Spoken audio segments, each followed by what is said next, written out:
State bank monetary policy का ऐलान आज करेगा। शरह सूद में कमी मुतवक्के है। इस वक्त शरह सूद 12% पर मौजूद है।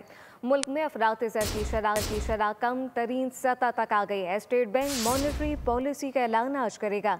शरह सूद में कमी मुतवक्के। इस वक्त शरह सूद 12% पर मौजूद है, जबकि मुल्क में अफरात ज़र की शरह कम तरीन सतह तक आ गई। स्टेट बैंक मॉनिटरी पॉलिसी का ऐलान आज करेगा। शरह सूद में कमी मुतवक्के। इस वक्त शरह सूद 12% पर मौजूद है। मुल्क में अफरात ज़र की शरह कम तरीन सतह पर आ गई है। इस वक्त शरह सूद की अगर बात करें तो 12% पर मौजूद है। तफसीलात कफील अहमद से जानते हैं। जी कफील।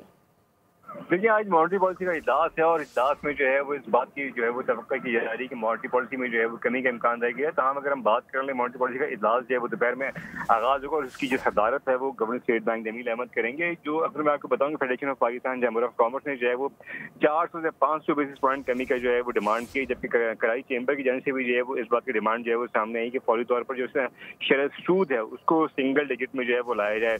आतिफ इकराम जो कि अपने federation of Pakistan chamber of commerce के साथ हैं, उनका मुतालबा है कि शरह सूद में फौरी तौर पर बड़ी कमी की जाए ताकि जो कारोबारी आसानी है उससे इस्तेफादा हासिल करते हुए जो तमाम सनअतकार हैं मुल्क में एक्सपोर्ट्स को जो वो फरोग हासिल हो सके। उनका ये भी कहना है कि मरकजी बैंक का जो इजलास है उसमें जो तकरीबन 5% कमी करे। मैं आपको बताऊं कि इस वक्त जो शरह सूद है वो 8% पर जो है वो मौजूद है और डिमांड यही है तमाम सनअतकारों की जो है वो शरह सूद में बड़ी कमी की जाए।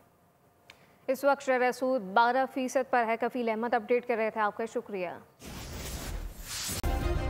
सब्सक्राइब करें और बेल दबाएं ताकि कोई खबर रह न जाए।